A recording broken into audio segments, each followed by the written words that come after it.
Welcome into the Illini Inquirer Podcast. Jeremy Werner with you, talking some college basketball and Illini basketball. And today, joining me, Isaac Trotter, 24/7 Sports college basketball writer. It is May 30th, and you feel like you're as busy as ever, it seems like, Isaac.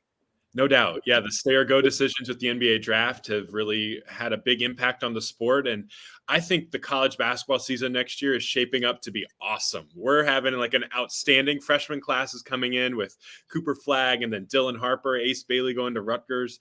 And then you add in all of these big time names coming back to school. Like, it's going to be really, really fun. And it also makes it really hard because now they want an updated top 25 for Monday, and it's going to be absolute hell because there's so many really great rosters. But that's what happens when college basketball becomes a priority for NIL markets. And we're seeing some loaded rosters get put together. Yeah, I can see why it's frustrating for fans, but also this is like entertaining in some way because it's like NBA free agency, and a lot of people like that. It's obviously good for our business. But you were mentioning all these guys, Cooper Flagg, Ace Bailey, and Dylan Harper. And I'm thinking of Illinois kind of in the middle of all of this. Mark Sears is coming back. Illinois is playing Alabama. They play Tennessee at home. They got Duke in the non-con, which is going to be like February.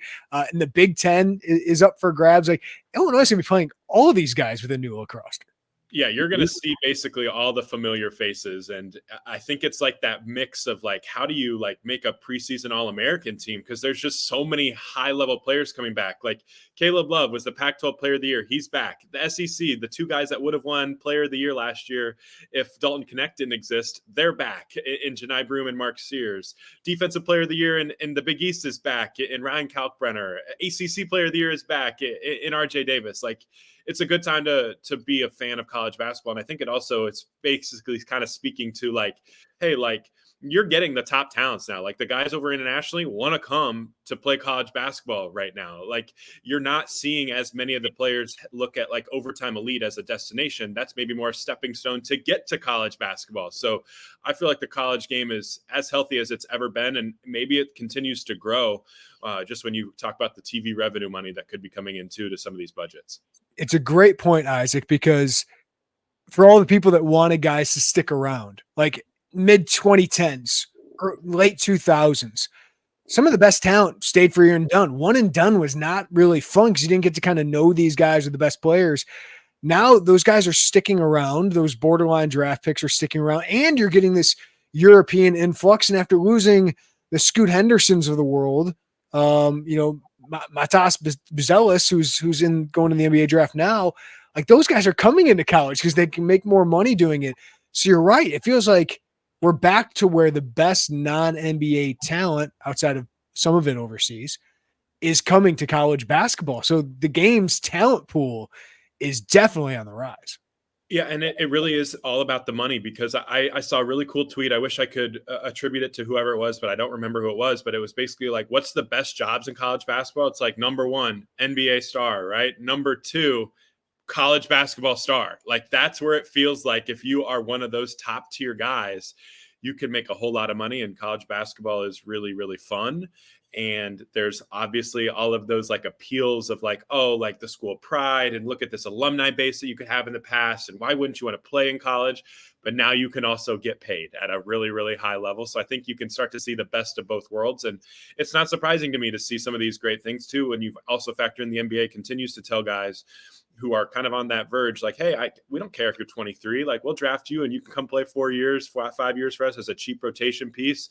Like, you don't have to be 18, 19, 20 years old anymore. And we've seen some guys rush to the NBA, and Cam Christie's maybe like the best example of that. Like, it's an interesting decision for him to go. Like, hopefully he's right about that process, but there's plenty of others that decided to come back and stay. And I think of like some of these other names in the past, like the DJ Stewart of the world. Remember in the class of 2020, he went to Duke. He was there just a year and then bounced. Like, what would he have made if he came back to school? Because the guys who are in his class are Caleb Love and RJ Davis, who are making big time money over the years. And Stewart could have had that too. And he chose to leave. So it's fun to kind of play those revisionist history games. All right. Well, Coleman Hawkins, I don't think either of us are surprised by this, Isaac, that he withdraws from the NBA draft. Most ESPN, CBS, The Athletic did not have them in their recent mock drafts. Who knows what NBA teams were telling him? I think he was good enough to be at least on a two-way deal. I love how his skill set translates to the NBA. And he should be in high demand now that he's coming back to the transfer portal, and he should be able to make a lot of money. So what do you make of Coleman Hawkins' decision? He said he wanted to go to the NBA, but there's too much money on the table in college, right? Yeah, let's just do the math again. Like, what does a two-way deal get you? It's about 580,000 right now. I think if you look at what Coleman has made and being late in the portal, it's a chance for him to potentially triple that at minimum. So it makes a lot of sense for him to come back to school. And I think that also the position that he plays really changes the game here, especially in the portal cycle.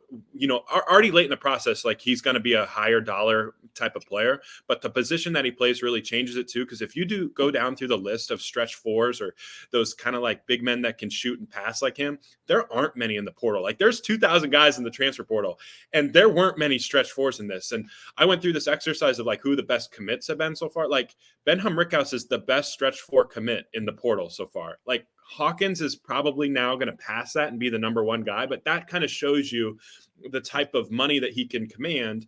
And three teams have really started to press the envelope there. It's Arkansas, it's BYU, it's Kansas State. Those are the three that we've continued to hear a lot lately.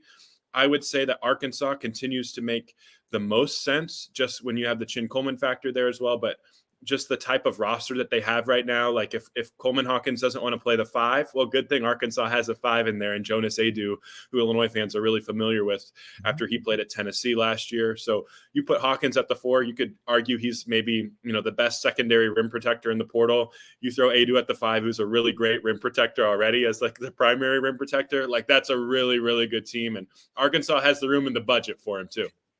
Yeah, the Chicken Man is there, and man, it'd be fun if Illinois and Arkansas decided to schedule a non-conference game this season. That'd be fun if that were to happen, at least from our perspective. But the Illinois side of this, like, I know like fans are like, well, why don't we have money for him? Why didn't we wait for him?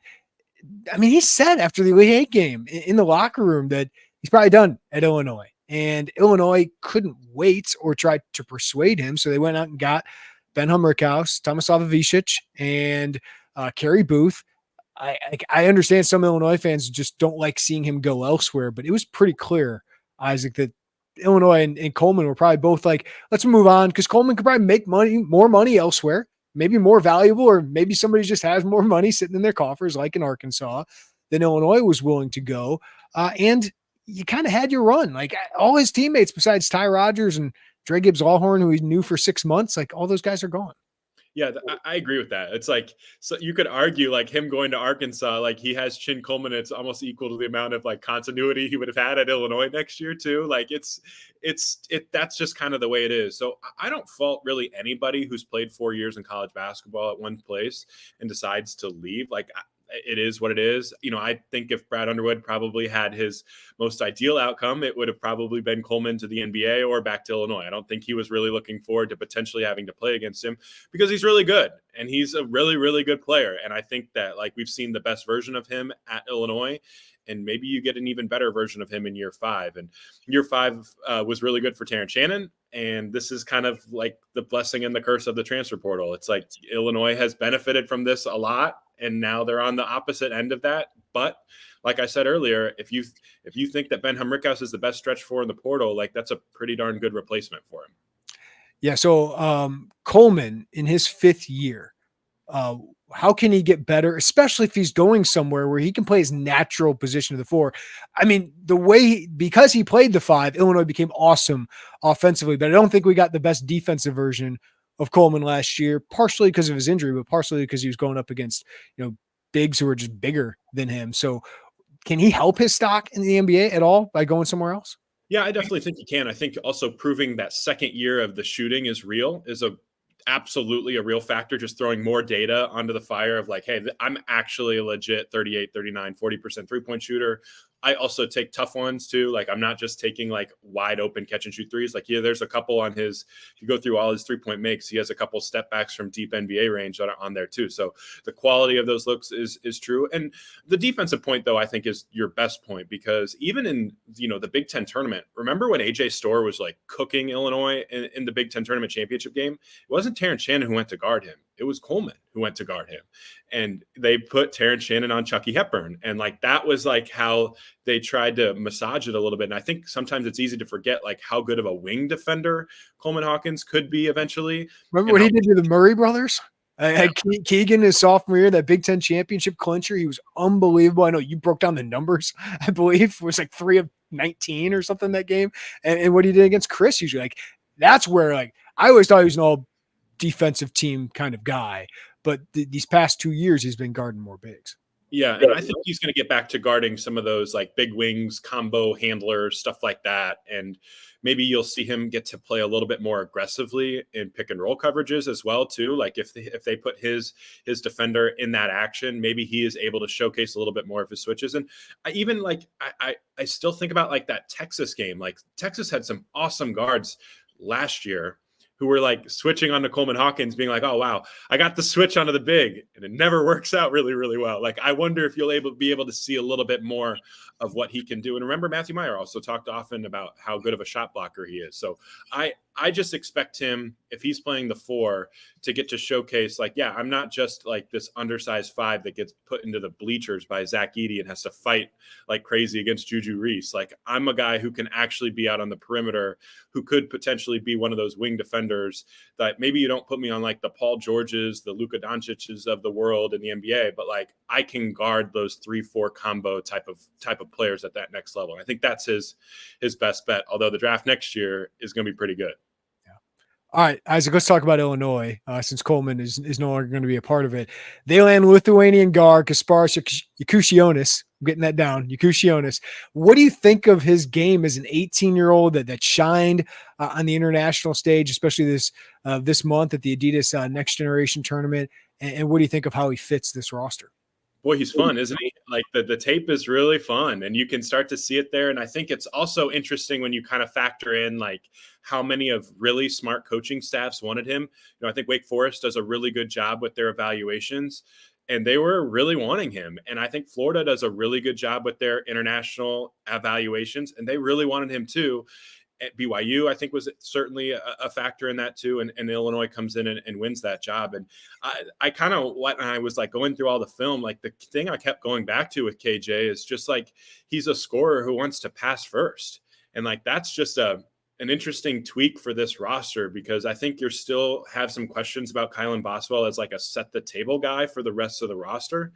And I think Kasparas is really at a stage in his career where he actually wants to set the table up for other people first. So he's fun. Like the stuff that he does on film is really interesting. And I'm excited to see just like what his body transforms into it with Adam Fletcher. And I think that's a huge part of the recruiting tool too, as well, because what you can do there, and just think about what he could be not only this year, but maybe next year. And that's where you can start to see the vision of a really, really good player and an impact player. And I think he can be one of the Big Ten's better freshmen next year. And then I think as a sophomore, you could see him start to flex his muscles as maybe one of the better guards in the league. Yeah, that's kind of how I have envisioned. Like, and that's a great addition. Some people think he could be a star right away, like a leading scorer. Do you think he's that right away, or is it more just high impact starter? I just don't think the roster setup or requires him to have the usage rate that he would need to lead that team in scoring. Like, I just think about like the different pieces of this group. Like Ben Humrickhouse is probably a 30 minutes a game guy who's going to get a lot of time. Like Tomislav Ivicic is a guy that's probably going to play a lot, and Merez Johnson is going to play a lot. And Kerry Booth, you got to find room for him probably in that front court rotation. And maybe you play Trey White at the 4 at times. Like Ty Rodgers is going to have the ball in his hands. Like there's a lot of names here. And so like, I just don't think that you're asking KJ to walk into this group and be like, all right, like you're going to be our Jameer Young, who's going to have a 30% usage rate and need to take a ton of shots. Like, I think he's really more of an additive player. He's not necessarily someone who's going to come in and demand this high volume role. And I think that's attractive to what Brad Underwood wants to be, because this roster is shaping up to be, I think, pretty offense tilted just with the pieces that they've added. And if you can have a distributing big guard who can also make shots, like Illinois will be good for KJ just as good as KJ will be good for Illinois. And I don't think Illinois is going to ask him to do something that he's not, necessarily prepared for mentally or physically to be able to do in a really, really loaded Big Ten. Yeah, I think after watching Terrence Shannon and Marcus Damask, like it's almost like we got to retrain our brains, Isaac, that hey, guys don't score 18 points a game that easily, and most teams aren't built with two of those guys on a team. I think this team's going to be more evenly distributed. It's a deeper team with, I think, more scoring options even than the last 2 years, where those guys, one, are they capable of handling the offensive load and being as good as Shannon and Damask? Probably not, right? Those are some of the best scoring years we've seen. But it's also just a roster that's set up differently. And I'm really fascinated because they're going to change the way they play. It's not going to be all booty ball, right? Initiated by one guy. They're going to have a lot more ball screens. So I just think it's going to be more of a different looking offense, even though I think it's going to be a pretty high powered one. So I was pulling up the data on Illinois' pick and roll ball screen usage, and it wasn't necessarily like I tried to not look at the data of like pick and roll possessions that ended in a shot or a turnover. I also looked at the ones that included passes. And so if you go back to like the Kofi Coburn years, like his junior season, that was like the Andre Curbelo year with Trent Frazier and Alfonso Plummer. Illinois was at about 33% with their pick and roll usage. The year before that would have been like the great year, right? I think with Io and Kofi and Andre Curbelo and that whole team, like I think it was at 33% too. The last 2 years when Illinois went to like just wings, basically, it was at 23%. Like it's very low. So I don't expect like this group to be at that 23% range. I don't think they necessarily get to that 33% range, but I think you could maybe see like 28, 29, 30% of this offense is pick and rolls, because you're not going to just steer away from that booty ball, that you have, especially with the personnel that you have here. But I do think that this group is really set up for a lot more ball screen usage, and maybe it gets back to like that 28, 29% range, which was the year of like Andres Feliz with Io as a young guy, with Georgie, all of those type of years. So that was kind of like the data I was looking at, and we'll be interested to see where that number goes through. And I'm going to be tracking it pretty much all year. We've talked about Ben Hummerka, some of the other additions. I don't think it was 5 weeks ago. I think we had you on. We didn't talk about Tomislav Ivicic. What do you think about, the 7-footer brother of Big Z, who was at Kentucky last year? What do you think of his game and what that allows Illinois to do? Yeah, I'm fascinated, man, because I really don't view him as a recruit. I definitely view him in the portal. And so like I was reaching out to people like, okay, like where would we have like Ivicic compared to like some of the top names in the transfer portal as true fives? And, I think like when you talk about like that top tier of like true traditional fives, it was like Jonas Adu, Vlad Golden, Cliff Amori, like that type of range of like those tier one guys. And then it's hard to not put Ivicic as like that tier two, or maybe like pushing that tier one to join them. Because yeah, he's not as proven at the high major college basketball ranks as those guys, but the film is really interesting. And he is really shaping up to me to be like as big of an X factor as basically anybody on this roster, because he feels like the piece that controls both of their ceilings and floors on both ends of the floor. It's talking about like, hey, like, are we going to be able to play 5 out and have the lane be wide open? You need Ivicic to make shots. Like, from 3, are we going to be able to play single coverage on bigs? Like, we need Ivicic to hold up and stay out of foul trouble. Like, are we going to play a lot of drop coverage because we have a lot of guards that can play drop coverage defensively? Like, we need Ivicic to be able to handle that and direct traffic and be able to guard 2 guys at one time at multiple times. So it's just like, it feels like he's a huge piece of this. And if he ends up being like where we look back and we rank all of these portal centers, and he's like the 5th or 6th or 7th best transfer portal center next year, that's going to be a really, really huge coup for this roster.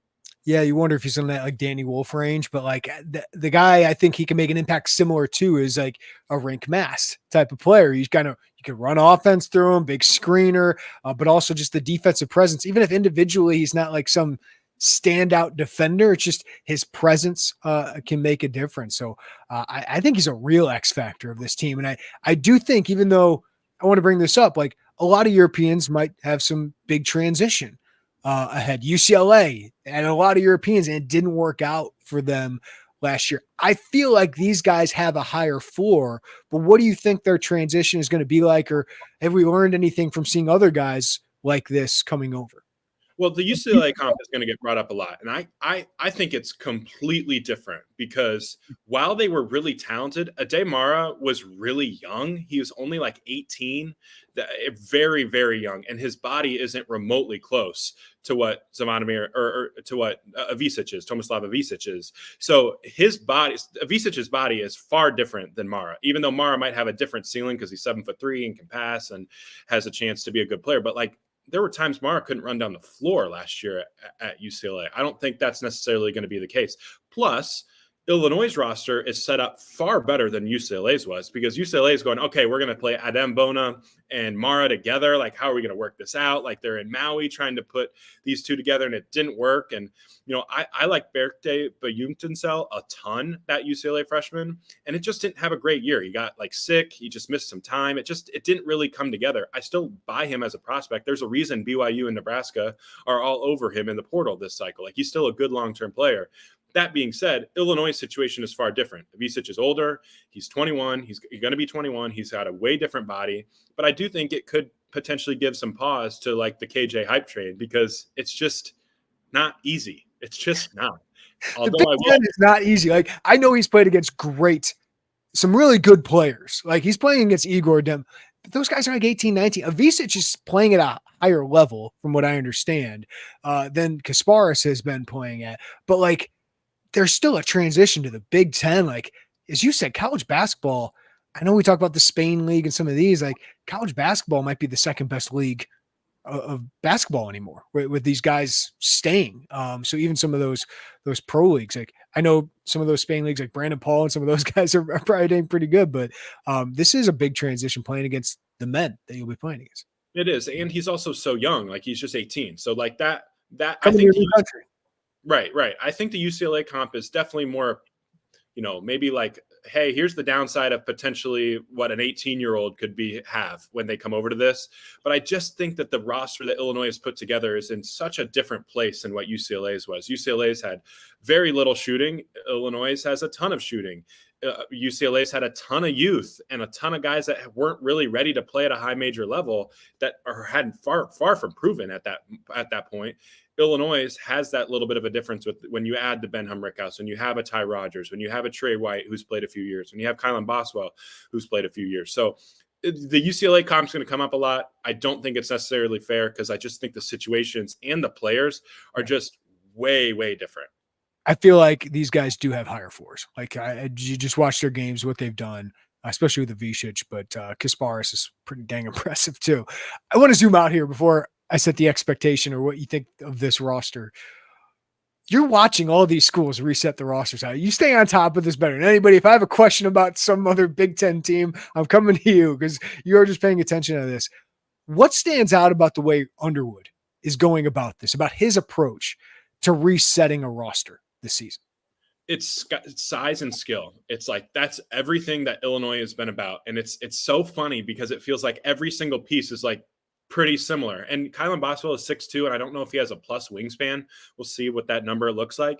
But he still has really good positional size. And then everybody else is just like big size shooter. Like, oh, okay. It's just like that's what you do. And if you can handle, great. And if you can make decisions with that, great. And it feels like they have a very interesting niche of what they want to look for. And that's a lot different than some other teams in the portal. I think Illinois has a little bit of an advantage in that regard because you can see their plan a little bit better because they have so much to replace. For other teams, it's like Iowa's like going, hey, we need a 4. Like, so we're just going to go after as many 4s as we humanly can find. So it's just different when you can start to see that plan come into place. And I still think, though, after all of the additions, the fact that they were able to keep Ty Rogers on this roster is just continues to be like one of my biggest points of this offseason, because I think rim pressure is a real question mark with this group. And if you know anything about Ty Rogers, it was that he could break down his man off the dribble last year and get to the rim and get 2 feet in the paint. And so I just feel like he is so different than what everybody else on this roster looks like, and keeping him in the fold really is going to be huge, because that would be it is a big question for me already, but it's a far less of a question when I know that, you know, I'm going to have 8 or 9 turbo drives from Ty Rogers in his 25 minutes every single night. Yeah. And I think it's a very good point, especially when you get a guy like Kasparas as opposed to a Kadari Richmond, or maybe an AJ Store as well, is you have a need for a guy like Ty Rodgers. Maybe it turns out to be Trey White becomes that guy, but you have a need for somebody that can handle, get to the rim. Now he's got to finish better. He's got to shoot free throws and continue to make those. But we saw it. I continue to bring it up when Terrence Shannon was out. Who put pressure on the rim? It was Ty Rodgers. So you still need those guys. And I love who he's surrounded by now. I mean, if he's in the starting lineup with Rickhouse, Kasparas, Avicic, and Colin Boswell, all those guys are potentially 35+% 3-point shooters or around there. That unleashes that playmaker distributor of Ty Rodgers. And you need a defender and rebounder too. So there he is. And I think you need a transition scorer. So like that I don't think Illinois, just because Terrence Shannon is gone, is going to now suddenly not want to score in transition. That just doesn't make any sense to me. Like they're going to want to continue to get out and run, especially when you play a lot of deep drop coverage. You're trying to force shots. You're trying to force those missed long jumpers to get long rebounds and run. And Ty Rodgers can be a big part of that because, we talk so much about like, oh, it's threes and it's layups. And that's all well and good. The most efficient shot in basketball continues to be a free throw. Because the foul that you can get on somebody else and you're going to the free throw line because it just changes it, especially with, 7 fouls, like the college rule where you can get into the bonus with 12 minutes to go. That is a cheat code. And so you're losing that with Terrence Shannon. You're losing that with Marcus Damask, the ability to get to the free throw line. And that's where I think Ty Rodgers has to be like the huge, huge part of this team because he needs to be, a high level free throw rate guy.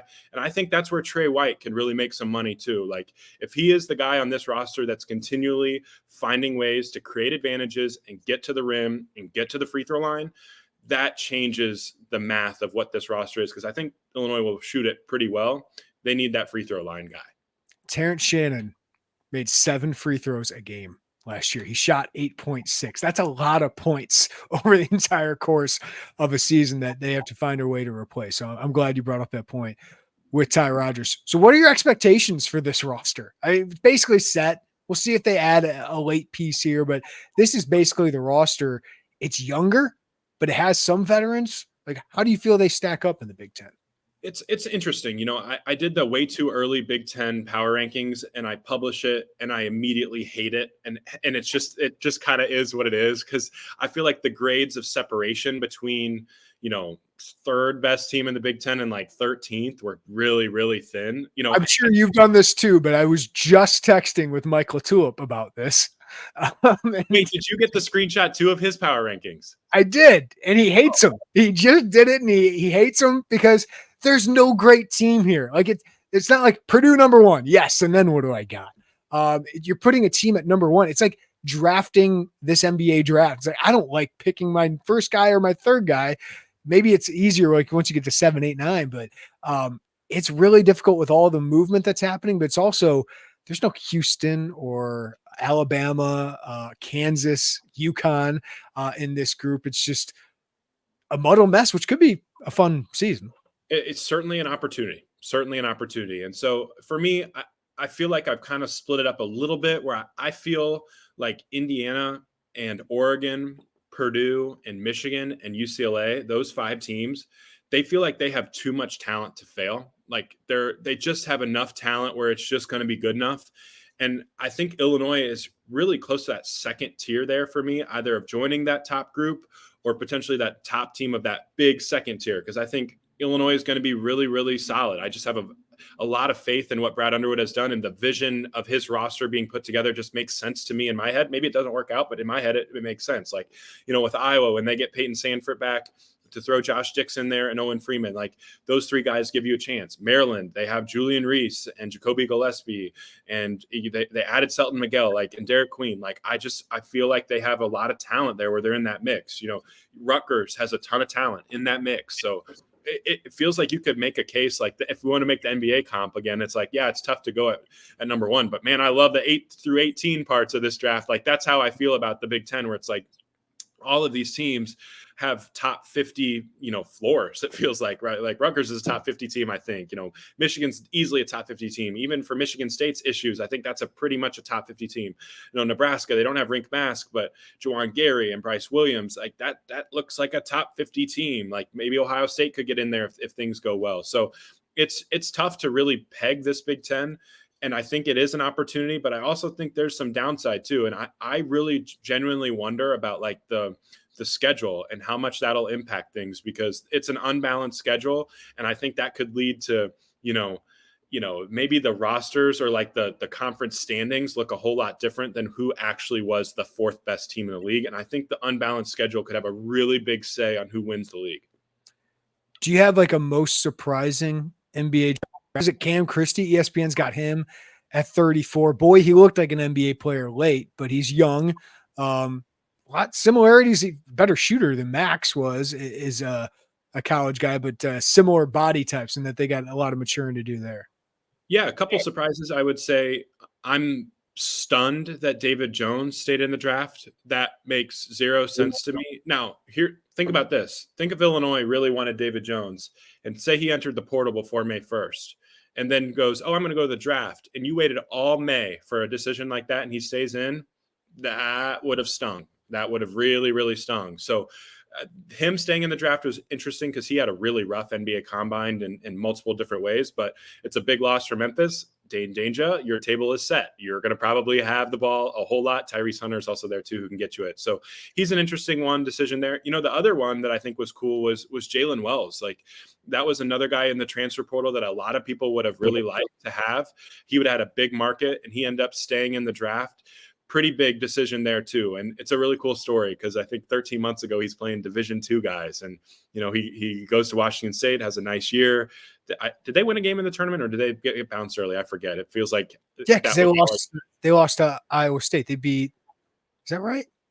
That sounds right. Yeah, I believe so. Because Miles Rice was on that team, right? Correct. Okay. They definitely won a game. Anyway, time is a flat circle after everything that's gone on over the last little bit here. Anyway, it doesn't matter. But anyway, him staying in the draft is really cool because I think 13 months ago, he was playing against some teams that you would never have even heard about at Division II, and now he's in the league. And he would have had a huge market in the portal. And I know a lot of coaches were like, wait, really? He's staying? That sucks. Like they had kind of planned on him potentially being a guy that could unload some bags for. David Jones, ESPN has number 90 in this draft. Marcus Damask right behind him at 92. So will be interesting to see if Marcus probably gets at least a spot in the G League. I would imagine if he wants to do that, if he doesn't want to go overseas. But if he wants to try for the NBA and stay stateside, I would imagine he's got that opportunity to see if he can get like a two-way or something. For sure. And, I think if you follow him on Instagram, he has a new team that he's working out for basically like every day, it feels like. So like he has seriously generated a ton of interest. And word on the street, he actually hoops at the gym that I play at in Chicago. And like, I guess he was there a few times. So interesting enough to see him there. I'll have to try to get the scoop if he shows up next time. And if he plays on my team, we are definitely winning, I think. I do want to ask you this before I let you go. Alabama, Tennessee, Duke, all non-conference opponents for Illinois. Are those all top 10 teams? Like, what do you think of those challenges for Illinois? Wait, who was it? Alabama what? Alabama, Tennessee, and Duke. Alabama and Duke are definitely top 10 teams. Tennessee is certainly in that mix too. I am finalizing our top 25 for Monday. They're certainly right up in there. And Tennessee has had a very, very interesting offseason because you could argue they lost their best two players in Dalton Knecht and Jonas Adu, but getting Zakai Ziegler back is huge. Chaz Lanier, big name out of the portal, is a good get. They've also kind of gone to the mid-major ranks a little bit, going to get a Hofstra transfer, Darlington Dubar. Hofstra transfers have been great last few cycles. And then Charlotte transfers, our boy Bryce Williams. Charlotte transfers have been really, really good lately too. And they got another one there in Igor Milicic. So they've added a lot of really good talent. I think Tennessee is probably the third best team in the SEC and probably on the fringes of top 10. But Duke, no doubt, top 10 team, maybe potentially top 5 with Cooper Flagg coming in, Tyrese Proctor, and then they also got Caleb Foster back. They've added some really, really nice freshmen and the really good transfers too that just impact winning at a high level. And then, Alabama, my God, like you go down that roster 1 through 13, it is just stacked. Like Mark Sears is awesome. Latrell Wrightsell shot over 40% from 3 last year. They go into the portal and get Aiden Holloway, who was one of the top shooters in his class last year. Cliff Amore fixes like the rim protection problem that they had last year. Jaron Stevenson is a pro that a lot of people like. They have a great recruiting class. It's like, goodness gracious. So Nate Oates, I think underrated storyline here. That Arkansas opening and that Kentucky opening have really opened up the bags that Alabama was able to get, and then they cashed in the portal, and Ole Miss was able to get, and they were able to cash in the portal. And like those coaching carousel moves have really buffed up some NIL teams and led to some really, really stacked rosters. And the thing with scheduling those kind of teams, there's no downside, Isaac. You lose to them, it doesn't hurt you. You beat them, they're huge, right? And it gets you ready for the conference. Like, listen, I don't love Tom Izzo's approach right now to roster building. I love his approach to scheduling. And I love that Brad Underwood, where his program is doing that with his schedule. Yeah, and I also think it really solidifies your spot as among one of the college basketball elites. And if you go into the portal and you go get some of the best players and you have guys in the NBA draft and you have, consistent, sustained excellence, it's funny. Like, it's funny how Brad Underwood can win in March again, and now he's a good coach all of a sudden again, magically, because he beat a 14 seed and a really bad 11 seed. Like, amazing how that works.